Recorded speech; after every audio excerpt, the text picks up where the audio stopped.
कल बाबा साहब की पुण्यतिथि थी।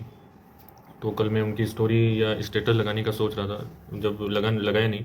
और सोच उस समय सोचते हुए एक विचार आया कि इन सब का लगाने का, उनको याद करने का क्या ही मतलब रह जाता है। हमारे देश में कितने महान लोग हैं, बाबा साहब जैसे, चंद्रशेखर आज़ाद, भगत सिंह।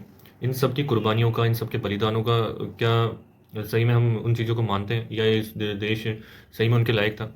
मैं जब काम करता हूँ अपने ऑफिस में और अपने सीनियर्स को और अपने आसपास के लोगों को देखता हूँ, तो एक विचार हमेशा मेरे मन में आता है, और बाकी लोगों को देखते हुए कि का और शुक्रगुजार होता हूँ मैं भगवान का कि ऐसे लोग आज़ादी के समय या अंग्रेज़ों की गुलामी के समय भारत में नहीं थे। इस तरह के लोग अगर होते तो इन जो भारत है आज तक गुलाम रहता। क्यों ये इतना विरोध से डरते हैं, विद्रोह से इतना डरते हैं, अपने अपनी बातों को खुले तौर पे कहने से इतना डरते हैं। तो ये जनरेशन अगर उस समय होती तो भारत अभी तक गुलाम होता। तो मैं ये सोचता हूँ, इतने महान लोग हैं तो सही में हम उनकी महानता को, उनकी जो कामों की कदर करते हैं।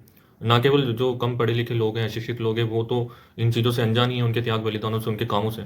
लेकिन जो बड़े बड़े जो शीर्ष पद पर हैं, पढ़े लिखे लोग हैं, वो भी उनकी जो इतनी कुर्बानी है, उनके आदर्शों को बिल्कुल थोथा साबित करते हैं कि उन्होंने क्या करा है, कि जो संस्थाओं के खिलाफ बोलना या संस्थाओं की बातों से या उनके नियमों से या उन चीज़ों का विद्रोह करने से वो व्यक्ति गलत नहीं हो जाता, देशद्रोही नहीं हो जाता या संस्था विरोधी नहीं हो जाता, संस्था में बदलाव नहीं हो जाता। कुल मिला के बात ये है कि जो उन्होंने इतनी कुर्बानियाँ दी, आज उसका कोई औचित्य नहीं है। आज भी हम जो शीर्ष पद पर हैं या जो पावर होल्ड करते हैं सभी की, वो अभी भी उस जो अंग्रेजी मानसिकता थी, जो अंग्रेजों की मानसिकता था, उसी मानसिकता के साथ काम करते हैं।